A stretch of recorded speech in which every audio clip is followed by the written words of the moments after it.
What's going on, everybody? It's your boy Zoe with Wnba Dfs here to bring you a WNBA breakdown for this 3-game WNBA slate. If you guys are new here and you're not subscribed to the channel, make sure you guys hit that subscribe button so you don't miss any of this good content covering WNBA season and all the other sports that's going to be coming soon. If you guys see on the screen, I've been doing a little ladder challenge for prize picks. If you guys don't got an account, check the link down in the description or on the community page on my channel. So you guys can sign up for prize picks and get that deposit match bonus. And come on over here and join the challenge. Yesterday was day 2. We hit it. I literally said the slate was ugly. It was an ugly slate, but was still able to go and find some plays that looked pretty decent and cash a solid 2 pick. Turned the $30 that we made off of day 1 into 90. Today, we're going to be taking 60, trying to turn that and flip that up to 180. So definitely come join the challenge if you guys are looking for some decent price pick plays. And if you want more plays besides the ones that I'm putting out, my boy BK, he grinds this stuff all the time, and all the other content that we have over here at the No Days Off group. Check the link down in the description below for the Patreon. Sign up, it's only $10, and I promise you will make that back within your first week. Not too much to go over for yesterday's slate. Like I said, was an ugly little slate. Was a blowout as was expected. The Aces that went out there, they handled the business, they did their thing. If you guys paid attention to that breakdown video that I got out, and you literally stacked the starters for the Las Vegas Aces and found those 2 value plays, 1 or 2 value plays over from the Phoenix Mercury, whether it was Megan, like I said, Breonna Turner, fade that, don't play that. She didn't do anything. Megan came in off the bench. She lit it up. She looked great out there. She killed it. Suge killed it. Onion killed it. And then Cunningham, she did pretty straight herself. And Mariah Jefferson, all of those ones that we were talking about, they all played pretty great, looked pretty good out there, and definitely would have helped win you some money if you had the stack correctly, especially just running those 5 starters for the Las Vegas Aces, depending on who you decide to run, if it was the 4 main ones that I talked about, or if you decide to get funny with Candace Parker, who actually had a pretty good game as well. You definitely did really great on that. Let's see if we can't win you guys some more money today going over this slate. Starting with the injury report. Over here, biggest news in this first game, the Sun taking on the Lynx. Brianna Jones, she went down with a non-contact injury. Still waiting on the true definition of exactly what it was. I haven't seen anything since I've been looking at stuff, but pretty sure it's an Achilles injury. I'm very sure she might be out for the rest of the season. Until we get more news, of course, she's going to be out. That, of course, is going to change a little bit of things for the Sun in regards to where the offensive stuff comes from, because Brianna Jones, she was averaging double-digit points for them out there on the season, and she was playing very good at the center position, and they don't have too much depth at the center position. Right now, we are expecting Nelson Oda to come into that starting lineup. I do expect Oda to start. I wouldn't be surprised if the Sun do run a small ball lineup, moving AT to the center spot, because Bonner can play that 4 spot as well. So I wouldn't be surprised if something like that happens. AT practically played the whole, the last 2 games she's played over 40 minutes, and played 40 minutes in both those games. Wouldn't be surprised if she plays legit 38 to 40 minutes, considering, who she is and what she does for this team. Going over to the Lynx, of course, once again, our regulars are out. Achanwa, Miller, AP, they're all out. Jessica Shepard, I don't know what sickness she got going on, but she is still out. So we should still continue to see Curlington, Bridget inside the starting lineups. More minutes for Millix off the bench, and other players as well sliding in and soaking up that usage and stuff like that for the Minnesota Lynx. Over here to the Washington Mystics. Yesterday it was reported that Natasha Cloud, she was feeling a little sick. Another non-COVID illness going on, but she is currently a game time decision. If she's going to be out, of course, it's going to have some implications into regards to who's going to slide into the starting lineup to fill her spot. On top of that, the usage and where it's going to go. Of course, hopefully we get that news. Well, not hopefully. We should get that news before 8 p.m. because both of these games start. So we will know if Cloud is going to suit up today or if not. But I'm personally waiting on that news, because that definitely will affect the slate completely if she's in or if she's out for this team. And then, of course, Li Ming, if you guys don't know, she has left. She's over competing in the Asian Cup. So definitely that'll maybe have a little bit of an impact in regards to the minutes that she was getting before she left, who that's going to go to off the bench. Of course, they have Misha Hines-Allen back, and then Natasha Howard. So those players, not Natasha Howard, Tina Howard, yeah. They should definitely be getting those minutes and stuff like that anyway, like they were before Ming left. Then over for the Sky, really not too much for the Sky. They're getting players back, looking more healthy and stuff like that. Anyway, I'm not really too focused on that. Really, she was playing sparing minutes anyway, and now that they got Birch back, really not too much to worry about with them. Over for the Fever side, Aaliyah Boston, she's a game time decision with a calf injury. She had that calf injury in the last game, still played pretty good, looked fine out there. I'm not too worried about her. I expect her to play. Vivian's, I want to say that's a head injury. And then Berger, I'm not too sure on her, but really those are bench plays anyway. Not too worried about them. Really more focused on the starters, of course, for them. And then over in the last game, going up against the Storm, not too much to report right there. Really, we focus on the starters for the Storm and Horston off the bench anyway. So biggest thing we want to pay attention to when it comes down to it is who's going to slide into that starting lineup for the Sun. That's going to be the biggest thing that we want to really focus on. And then if Natasha Cloud is going to be playing or if she's going to be out today. So some injury news that we do want to pay attention to today from those first two games before we get to the last game. Going over to DraftKings, the site that we be winning that money on, the site that is giving us that coin. If you guys do not have an account and you want one, this is where I play most of my WNBA content and stuff at anyway. This is where a lot of it is based off of, is DraftKings. You want an account, you don't got one, check the link down in the description below so you can get that deposit match bonus. A lot of the stuff I say for DraftKings can be used over on FanDuel. The name of the game is finding the value. You find your value play, and then you play the studs that you're really feeling are in the right spots, should pop off and go off, and you will have a good day.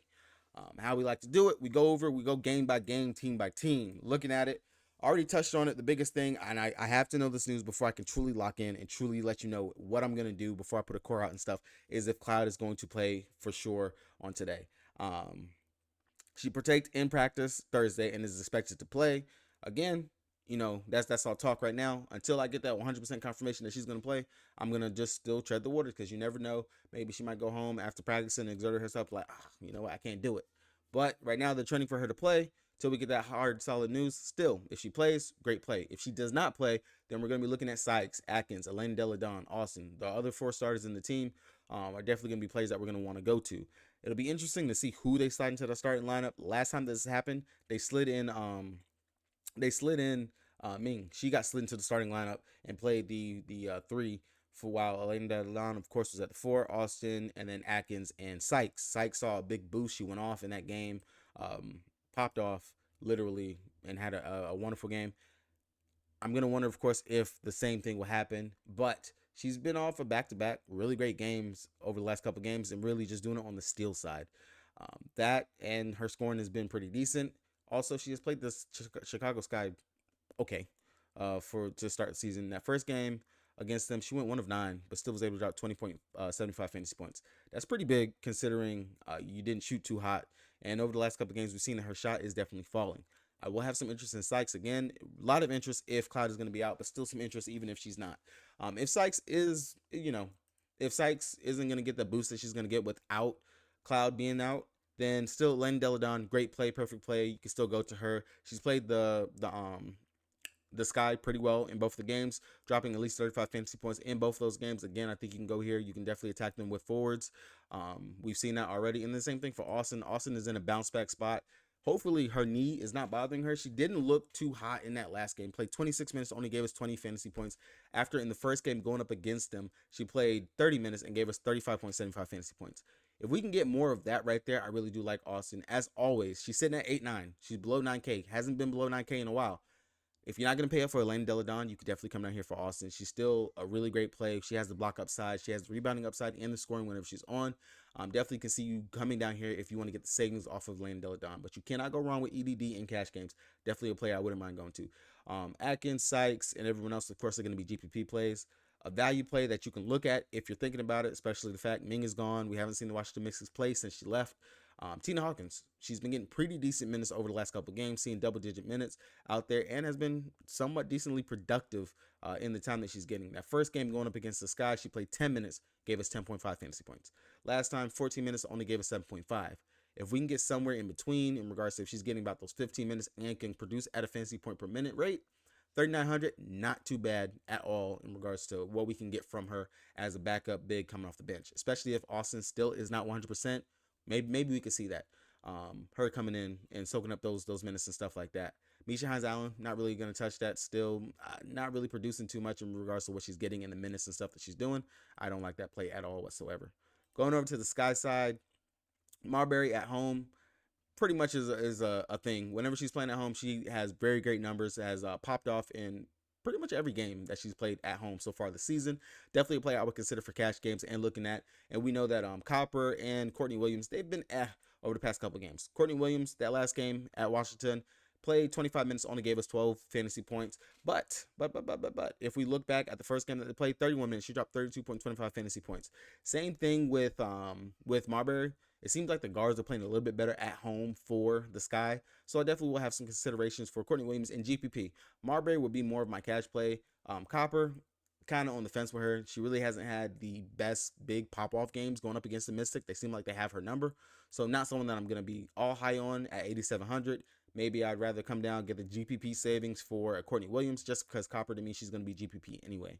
Elena Smith sitting at 9.6. There's some merit to playing her, but then there's also some merit to fading her. We saw that last game, Birch coming back, man. She looked good. She looked really good. In the 23 minutes that she played, 25.25 fantasy points, 16 points, 7 rebounds.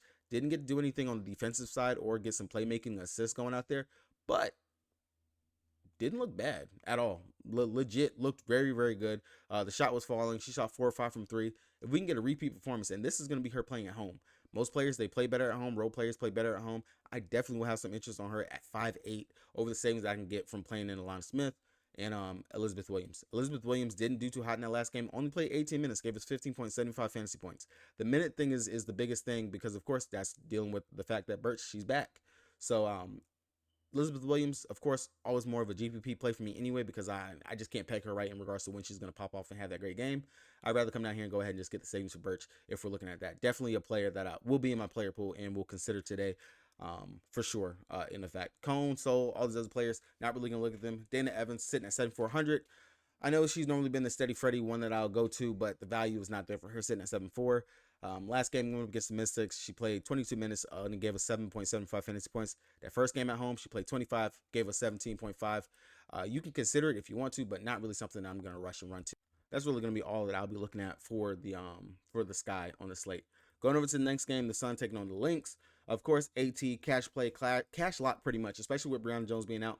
She just came off of a triple-double last game out. Like I said, she played all 40 minutes in that game going up against the Storm. 59.25 fantasy points over her last couple games, man. This is just a safe floor. Kind of in the same boat as what I had with Satu the other day.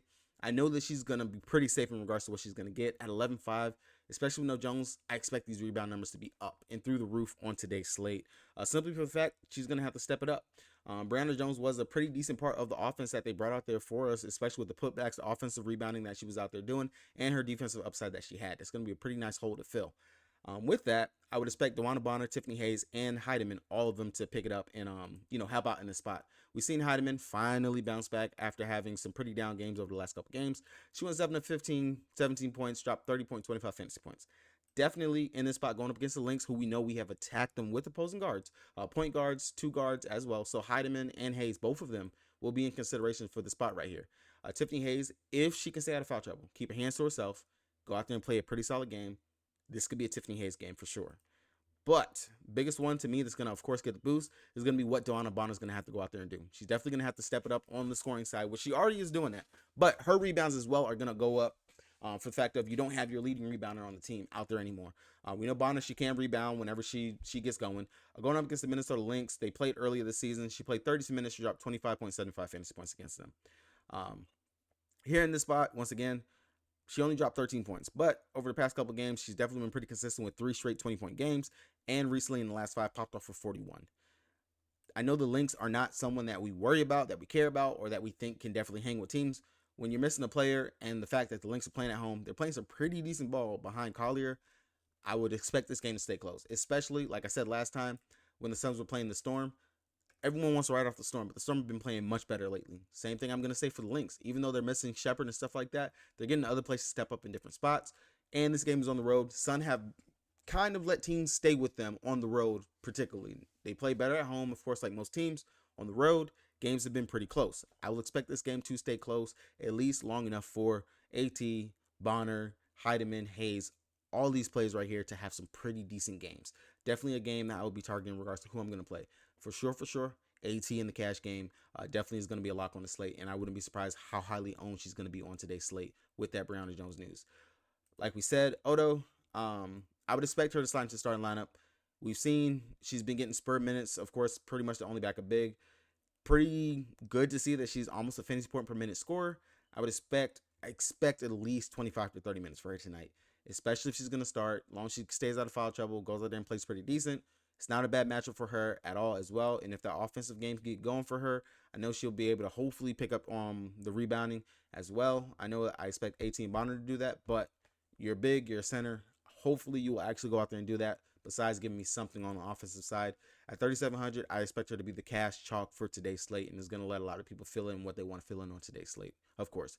Allen, I do have some interest in her as well. She's 4,600. I know looking at the past couple game logs, they haven't been anything to write home about. But we know when she's hot and she's on, they're going to give her the burn in the minutes and the run. Definitely a cheap value GPP play I can see you going to today at 4,600. Especially if Tiffany Hayes or someone like that gets into foul trouble. Maybe they decide to run a somewhat small lineup. Allen, she's not the shortest person in the world, but definitely can slide into that 3 role. Let Bonner slide down to that 4. Someone I could definitely see getting some burn and run. Same thing for Carrington. I thought I had her right last game, and then she dropped right back down to 13 minutes. Hopefully, maybe she can get back up to that 20 minutes. And she was playing really great ball before then. Definitely another GPP value play sitting at 5-1 that you can go to and think about on today's slate. Outside of that, not really looking at anything else over here for the Sun. Going over to the Lynx, we already know where it starts at. It's going to start with Fee. Fee, 11-3. She's been playing really great ball all these last couple games. The usage is there. The minutes are there. She's going to go out there. She's going to do what she got to do. 26 minutes, dropped 32.25 fantasy points. So even in a blowout, she's pretty much getting you at least 30-plus fantasy points. And what we were expecting to start the season, she's definitely going out there and doing it. Last game, she played 40 minutes going up against the Sun. Dropped 40.5 fantasy points. Sitting at 11-3, we know the usage is going to be there. Everything's going to be there for her. Kind of a no-brainer. Cash games, I would definitely be considering her in my line. You can definitely do a AT and Collier stack. Maybe do the Odo value play right there. There goes your forwards if you're looking at that. Caleb McBride, playing at home, definitely plays much better at home. Coming off of back-to-back really poor games, has not looked too sharp out there. Last time going up against them, in 28 minutes, she dropped 22.5 fantasy points. Don't hate it, especially if her three-point shot is falling. A player that we can definitely go to as a GPP, sitting at 7-9. Same thing for Tiffany Mitchell's, but not two players I'm really too honestly going to be on. My eyes are going to really be on Milik. She's been out there and has been balling in the minutes that she's getting. She played 28 minutes last game, dropped 20.25 fantasy points. You can go about this 2 ways. One, she's been hot. She's been playing very well. Even though they've been starting Bridget in the starting lineup, she's still getting pretty decent burn as a backup 5 and going out there. And we haven't been seeing the blow-up games from Dorka. She looks very comfortable in the offense, scoring, rebounding, and we just saw it. A little bit of playmaking in the last game. If you think 5-5 is a little bit too much for her, definitely can understand the fade for her. And definitely will think, if you think the regression is going to come and she's not going to have that really great game, not a bad spot to do that in. Last time when they played going up against the Sun, looks like she actually did not play in that game going up against the Sun. So we don't even have that for her. But nonetheless, you got a backup forward, center, trying to take the spot. We know she plays backup center spot. Dorka, her minutes have been up and down all of a sudden recently. You think that Dorka's not really going to get that burner run. I don't mind going to Milik. Same thing for coming out here to Curleton. She is still sitting here at 4-7. The value's been bumping up and down all around for her. She's going to get the start once again. She played 25 minutes last game, gave us 25 fantasy points. Literally a fantasy point per minute out there. And she's been doing that over the past couple games. Another player I will have, of course, a lot of interest in at 4-7. You cannot go wrong with that. I personally don't think so. Took her a minute to get going, but she did get going in the second half. And if you want to ride the blowout script, if you think so, again, I think this game is going to stay close, then she would be a player I would expect possibly to go ahead and get some of that burn. Banham, Allen, 2 players that you consider GPP. Allen didn't look bad in that last game. She played 27 minutes, gave us 22.25 fantasy points. They haven't really been riding on her recently. Well, they've rode her the past 2 games. If these minutes can stay consistent, I'm going to peg her for maybe about 20 minutes in this game. But if the minutes can stay consistent, she's getting 20 to 25 minutes, definitely another 4-8 player. You got to look at the value. Definitely would be worth a shot if you believe that can stay there on today's slate. Coming down to the last game on the slate. Before we even get into it, if you guys have not subscribed yet, make sure you guys hit that subscribe button so you don't miss any of the content that we're pumping out for these sites. If you don't got an account for DraftKings, check the link down in the description below so you get the deposit match bonus. Same thing for Prize Picks and the Patreon if you guys want the picks and plays and everything else. Don't forget, I am going to be doing day 3 of the ladder challenge for today. We're doing pretty good. So looking forward to it, trying to turn that 60 into a good 180 and keep it rolling and going from there. Going into the last game on the slate, like I said, the Fever taking on the Storm. This should be a really good game. 2 good, I'm not going to say good. The Fever have come on over the last couple games in regards to their offense, and the Storm, they're starting to click and figure some things out as well. Boston, we do want to get that news in regards to if she's going to be good to go 100%, but she had the calf strain in the last game. She seemed fine. She came back out. She played. So I don't expect her to miss right here. Now, the matchup going up against Mercedes Russell, maybe she might struggle a little bit. Maybe she won't, especially if that calf is bothering her. If we're expecting the calf to be an issue and problem, you think this might be a game that Queen can come in here and get some extra minutes and burn. We already know Queen, if she gets the burn in the run, she can go out there and she can dominate in the minutes and time that she gets. But overall, I'd rather take Boston if I have to. Now, my spidey senses are tingling a little bit. Nalissa Smith. I'm gonna give you the reason and justification why I'm a little bit more on Smith today. One, power forwards have been playing pretty good going up against the Storm. They've had, if you go back and look at it, look at the logs for the last couple of power forwards that have played going up against the Storm. The only thing that kills me is the fact that her minutes have been a little fluky up and down, and her shot hasn't been falling over cause some of the last couple of games. But on the road, she seems to be pretty consistent in the minutes that she's getting. 32 minutes against the Sky, 32 minutes going up against the Lynx. Yes, right here in this game, she only played 19 minutes. I'm going to count that as a fluke game because other than that, she played 32, 31, 25. This was a blowout. So that's why I count that for low minutes. She's at least been getting about 30 minutes in most of the road games that they've been playing. Again, the fact of the matchup that she has a pretty good matchup at the forward position to be able to go out there and dominate easy. I know easy, she is out there, defensive stopper, can definitely get a lot of blocks. But Nalissa Smith, if that three-point shot, it's been pretty shaky over the last couple of games.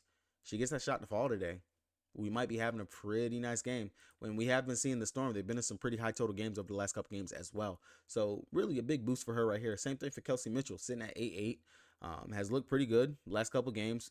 Could be another shootout between her and Jewel Lloyd. Jewel Lloyd's been looking fantastic over the last couple games. Guards have been having their way going up against the Storm, been putting up some pretty decent numbers. I wouldn't mind going to Kelsey Mitchell right here on today's slate. Same thing for Erica Wheeler, who seems to finally have been finding a little bit more consistency and footing out there. Over looking at her last five, she's been, what, 3 out of the last 5, at least over 20 plus fantasy points. Sitting at 7,600, definitely a GPP play. Not someone I'm going to endorse 100% fully as a player that I'm going to run to and get to. Crystal Wallace, this one right here, she's getting the minutes. She's got the production. I just hope that the minutes don't get snatched from her. She's at least seeing 20 minutes over her last 5 games.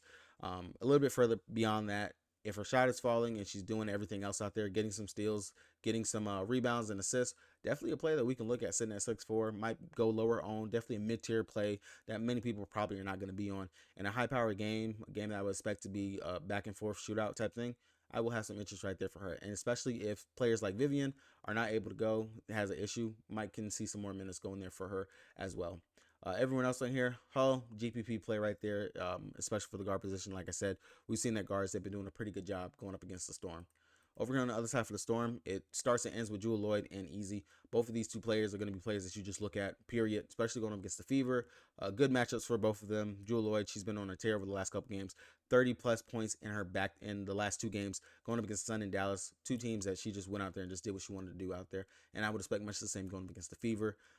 Their guards, they'll try to keep up with her, try to stop her, but Jewel Lloyd's just on another level and playing at home. I like the spot for her. And the minutes that she's getting, pretty secure. She's playing 38 and 39 minutes in the last 2 games. So definitely going to be going right back there to Jewel Lloyd. Same thing for Mabgor. Even though she hasn't had the big blow-up games over the last couple games, still the minutes are going to be there. We know the production is there for her and the double-double upside that she has. I will definitely be considering her. Horston, off the bench over these last couple games, came in going up against the Sun, 29 minutes, dropped 32.75 fantasy points, 13 rebounds, 11 points. It's a toss-up between her and in regards to Nurse. If Nurse isn't really having that game, Nurse will see her minutes drop down, and then Horston's going to be able to go out there and get the burner run and go out there and do her thing. That's why Horston is going to be GPP play, but this is a pretty good spot for her as well to go out there and have a decent game. Not fully on her, especially at 8-4. There's other plays we could play up for. Definitely a GPP play that you can go to, but not something that you have to have inside your lineups. Of course, we'd rather go down here to Ivana. She's been pretty steady, coming off of a down game, but that was going up against the Sun. We did expect at least one of the guards to struggle going up against them. They do have decent guard defense in Heidemann and Hayes, especially whenever they're able to stay out of foul trouble. Now they're going to be chasing Jewel Lloyd off of screens and stuff like that out there. Maybe we might be able to see Ivana be able to bounce back, have a decent game, go ahead and do what she's been doing in regards to the assist department and bring back her scoring to the double digits that what she had. It's a good matchup for her to bounce back right here. The value that you can get for her at 7-2, definitely someone I would look at and consider, especially if we expect Nurse to struggle once again in this spot. If Russell starts, of course, I don't hate it at 6K. Definitely might be lower on, especially coming off of a dud. 26 minutes only gave us 12 fantasy points. Another play that you can consider and go to and look at. All right, guys, that's going to be the breakdown for today's slate. If you guys got any questions, talk to me down in the comment section. You guys know I will answer those questions and give you my feedback right there. Make sure you guys hit the subscribe button. Check back later for the day 3 ladder challenge. I will get that up later. Subscribe to the Patreon if you guys want the core plays or anything else, breakdowns and stuff like that for myself or BK. I hope I see all of you guys in the green. Good luck out there today. Let's crush and let's kill it. I'll see you guys tomorrow.